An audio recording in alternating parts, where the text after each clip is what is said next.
Dia Conhecimento, nos outros dias da semana, podcast sobre ciência e qualidade de vida. Na sua manhã de domingo, arte e cultura. Depois de ouvir esse podcast, se você gostar, deixe seu like, seu joinha, também um coração nos comentários. E mande para um médico que faz parte da sua história. Vamos nos conectar no mundo da poesia e do conhecimento. Segue mais um momento do conhecimento. Um pouco de arte e cultura a qualquer momento, em todo lugar. O texto desse podcast foi escrito por Rubem Alves, teólogo, educador, psicanalista e escritor brasileiro, autor de livros de filosofia, teologia, psicologia e de histórias infantis. Nasceu na cidade de Boa Esperança, em Minas Gerais. Nos anos 80, tornou-se psicanalista pela Sociedade Paulista de Psicanálise. Passou a escrever nos grandes jornais sobre comportamento e psicologia e também foi professor da Unicamp. Em seu livro, O Médico, descreve o romantismo da medicina espelhado inicialmente por um quadro marcante, The Doctor. O quadro original em óleo sobre tela foi pintado em 1891 e está exposto na Galeria Tate, em Londres. Foi encomendado pela Rainha Vitória e pintado por Luke Fields. A obra-prima de Fields, que se tornou imediatamente popular, foi inspirada na morte de seu filho no dia de Natal de 1877 e pela devoção profissional do médico que lhe deu assistência. Ele deu a seu quadro um final mais feliz, pois mostra o momento ao raiar do sol, quando a criança apresenta os primeiros sinais de recuperação. Fields se esmerou em fazer com que o quadro fosse bem convincente, construindo um interior de chalé dentro do seu ateliê, posicionando a janela da cabana em frente à janela do mesmo. Levantava-se a cada dia bem cedinho a fim de pintar a luz matutina, quando começava a penetrar no ambiente. Sobre o quadro e sua experiência de vida, Rubem Alves nos escreve em seu livro, O Médico. E de repente, um canto de minha memória, que o esquecimento escondera, se iluminou, e o vi de novo, do jeito como havia visto pela primeira vez. O quadro. Vejo-me, menino, na sala de espera do consultório médico. Estou doente. Meus olhos assustados passeiam pelos objetos à minha volta, até que o encontram. Pendia, solitário, na parede branca. Levanto-me e me aproximo para ver melhor. Leio o nome da tela. O Médico. É a sala de uma casa. Cena familiar. Tudo está mergulhado na sombra, exceto o lugar central, iluminado pela luz de um lampião. Mas a luz é inútil. O lugar mais iluminado é o mais obscuro, uma menina doente. A clareza dos detalhes só serve para indicar o lugar onde o mistério é mais profundo. Quando a luz se acende sobre o abismo fica mais escuro. Seus olhos estão fechados, mergulhados em um esquecimento febril. Nada sabe do que acontece à sua volta. Por onde andará ela? Infinitamente longe, num lugar ignorado, onde gesto algum poderá tocá-la. Seu braço pende, inerte, sobre o vazio. O lampião ilumina a menina doente, mas os olhos de quem examina a tela com atenção desconfiam e percebem a presença de outra luz. Do lampião a querosene sai uma outra luz que ilumina a menina. Mas a menina doente sai da luz que ilumina a cena inteira.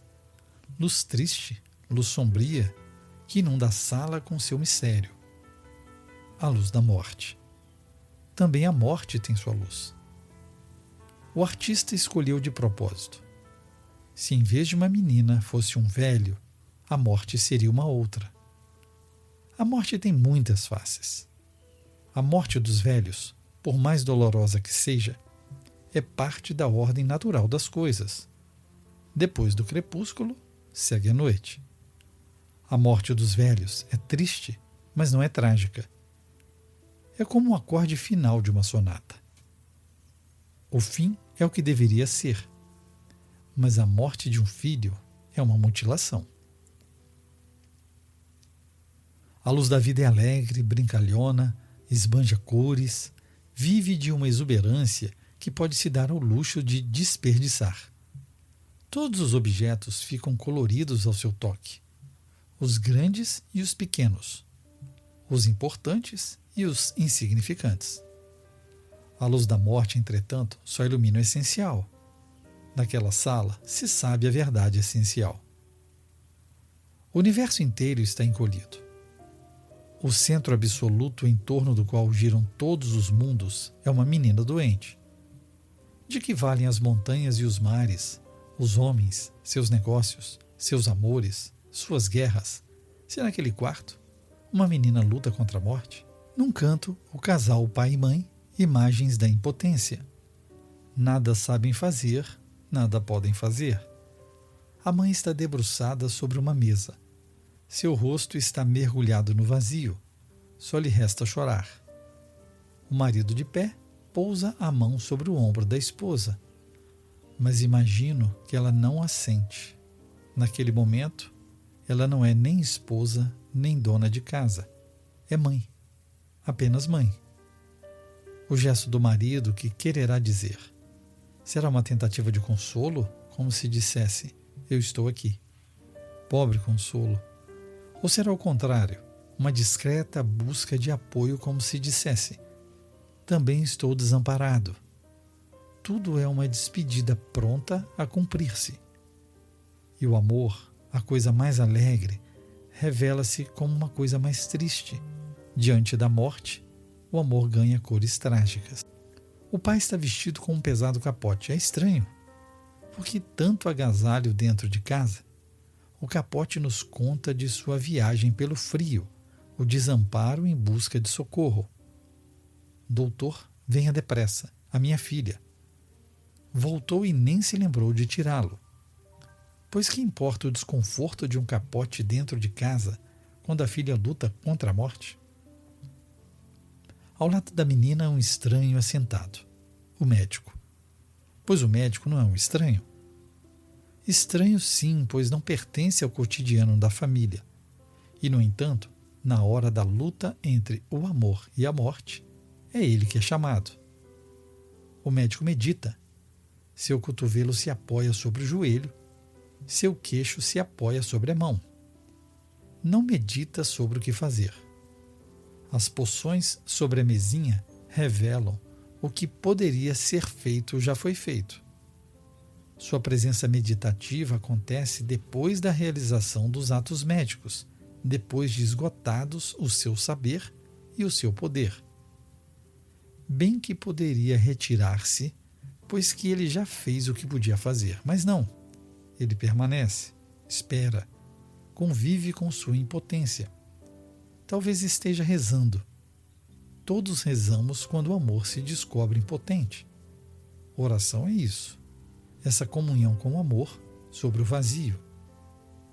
Talvez esteja silenciosamente pedindo perdão aos pais por ser assim tão fraco, tão impotente diante da morte. E talvez sua espera meditativa seja uma confissão. Também estou sofrendo.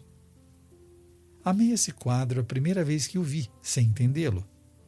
Talvez ele seja a razão porque, quando jovem, por muitos anos, sonhei ser médico. Amei a beleza da imagem de um homem solitário em luta contra a morte. Diante da morte, todos somos solitários. Amamos o médico não pelo seu saber, mas pelo seu poder, pela sua solidariedade humana, que se revela na sua espera meditativa, e todos os seus fracassos. Pois não estão todos eles condenados a perder a última batalha? Serão perdoados se no nosso desamparo percebermos que ele silenciosamente permanece e medita junto conosco. Hoje o quadro já não mais se encontra nas salas de espera dos consultórios médicos. A modernidade transferiu a morte do lar, lugar do amor, para as instituições, lugar de poder.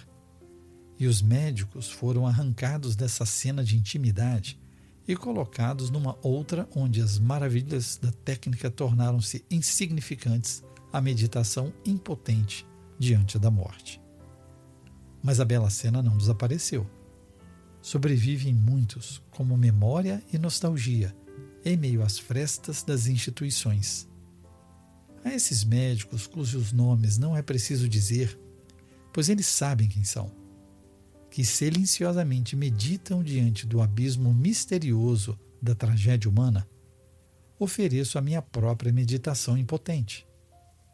Olho para eles com os mesmos olhos do menino que pela primeira vez se defrontou com a beleza dessa cena, na sala de espera de um consultório.